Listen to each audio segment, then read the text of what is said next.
Bismillahirrahmanirrahim. Assalamualaikum warahmatullahi wabarakatuh. Di sini kami dari kelompok 3 akan mempresentasikan tugas pengantar ilmu komunikasi tentang Javanese language, bahasa Jawa. Sebelumnya, yang kami hormati Ibu Twe Diana selaku dosen pengampu pengantar ilmu komunikasi. Saya akan memperkenalkan kelompok 3, yaitu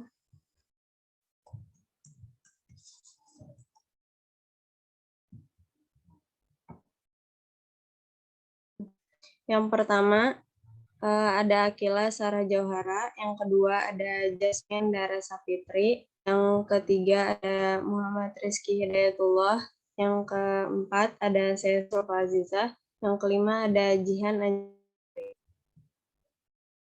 Sebelumnya mohon maaf, saudara kita Jasmine sedang tidak bisa ikut karena sedang sakit. Di sini kami terdapat beberapa hal yang akan kami bahas. Yang pertama, asal-usul terbentuknya bahasa Jawa. Yang kedua, komunitas pengguna bahasa Jawa. Yang ketiga, tata aturan pemakaian bahasa Jawa. Yang keempat, cara tersebar penggunaan bahasa Jawa. Yang pertama, membahas tentang asal-usul terbentuknya bahasa Jawa akan disampaikan oleh saya sendiri. Jadi menurut Krida Laksana 2001, bahasa bunyi yang arbitrer yang digunakan oleh para anggota suatu masyarakat untuk bekerja sama, berinteraksi, mengidentifikasi diri. Dengan demikian, bahasa merupakan unsur terpenting dalam sebuah komunikasi. Indonesia memiliki beragam suku bangsa dengan berbagai macam budaya dan bahasa. Salah satunya adalah bahasa Jawa. Bahasa Jawa bermula pada abad ke-9 dalam bentuk tulisan Jawa kuno, kemudian mulai berevolusi menjadi bahasa Jawa baru pada abad ke-5. Di masa lampau banyak terdapat daerah Jawa Tengah dibanding di daerah Jawa yang lain. Dengan demikian, bahasa Jawa merupakan bahasa asli masyarakat Jawa di Indonesia, khususnya di Daerah Tengah, Yogyakarta, Jawa Timur, dan daerah sekitarnya. Bahasa Jawa adalah bahasa ibu yang menjadi bahasa pergaulan sehari-hari masyarakat Jawa. Selanjutnya, tata aturan pemakaian bahasa Jawa yang akan disampaikan oleh Saudara Jihan. Saudara Jihan, saya persilakan. Baik, terima kasih. Saya di sini akan menyampaikan tentang materi tata aturan dalam bahasa Jawa. Dalam bahasa Jawa terdapat dua aturan, yaitu ada bahasa ngoko dan bahasa krama. Bahasa Jawa ngoko adalah bahasa yang dipakai untuk berbicara dengan orang yang sudah akrab, dengan orang yang lebih muda, atau dengan teman seumuran. Bahasa Jawa ngoko ini terbagi menjadi dua, yaitu ada bahasa Jawa ngoko lugu dan ngoko alus. Bahasa ngoko lugu digunakan saat seseorang yang lebih tua berbicara kepada orang yang lebih muda. Contohnya seperti orang tua dengan anaknya, kakak dengan adiknya, bapak atau ibu guru dengan siswanya, dan seseorang atasan dengan bawahannya. Bahasa Jawa ngoko alus digunakan kepada orang-orang yang sudah kenal akrab atau dengan teman sebaya. Selanjutnya ada bahasa Jawa krama adalah bahasa Jawa halus yang digunakan ketika berbicara kepada orang yang lebih tua. Bahasa krama juga terbagi menjadi dua bahasa, yaitu krama lugu dan krama alus. Bahasa krama lugu adalah campuran dari bahasa krama dan bahasa kromo inggil yang digunakan saat berbicara kepada orang yang lebih tua. Contohnya seperti murid berbicara dengan guru, seorang anak berbicara dengan orang tuanya, dan bisa digunakan untuk berbicara kepada orang-orang yang baru ditemui. Yang kedua ada bahasa krama alus atau krama inggil, adalah bahasa yang lebih halus dan lebih sopan dari bahasa krama lugu. Dalam krama inggil, kata yang harus diubah yaitu orangnya atau perilakunya atau kelebihannya, dan tidak boleh membahasakan diri sendiri menggunakan krama inggil. Bahasa krama alus bisa digunakan kepada orang-orang yang lebih sepuh seperti kakek atau nenek. Terima kasih, saya kembalikan kepada Zulfa.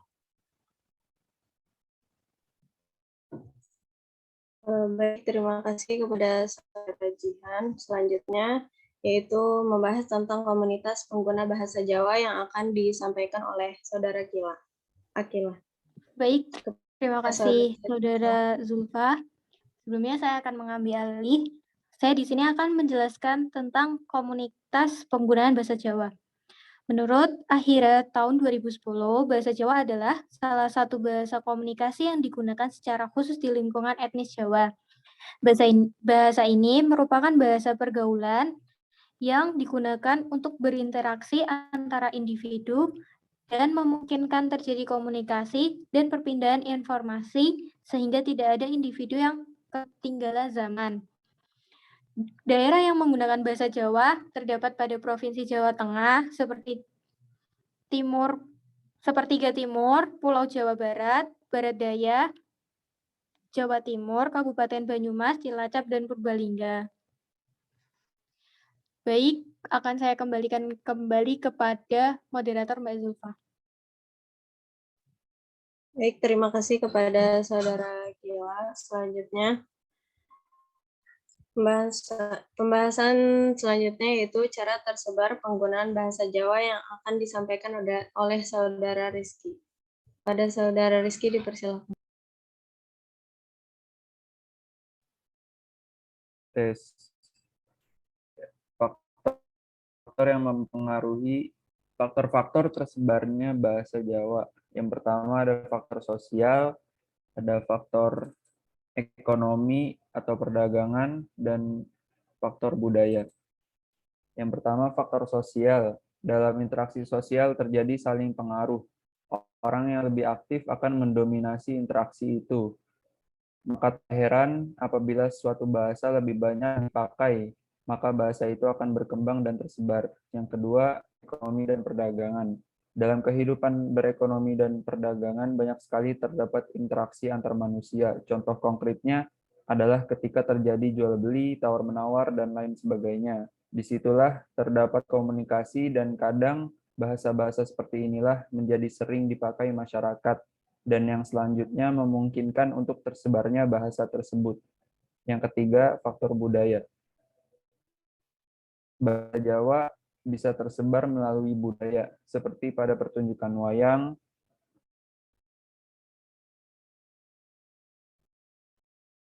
drama komedi, dan lain sebagainya. Dalam hal ini, bahasa tersebar melalui perantara seni, dan biasanya dalam hal ini para penikmat seni budaya tersebut sangat antusias sehingga sangat mudah untuk tersebarnya bahasa yang sering dipakai pada aktivitas tersebut. Saya kembalikan kepada moderator Zulfa Aziza. Baik, terima kasih kepada Saudara Rizky. Dari penyampaian tadi dapat kita simpulkan bahwa bahasa Jawa adalah bahasa terbanyak yang dipakai di Indonesia. Pada sensus penduduk 2010 terdapat 31,79% pengguna bahasa Jawa. Terdapat beberapa aturan dalam bahasa Jawa yaitu Jawa Ngoko dan Jawa Krama.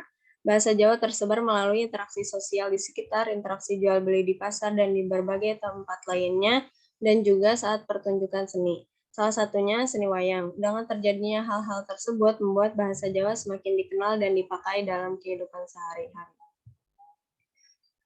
Mungkin cukup sekian presentasi kita pada malam ini. Kurang lebihnya mohon maaf. Wassalamualaikum warahmatullahi wabarakatuh.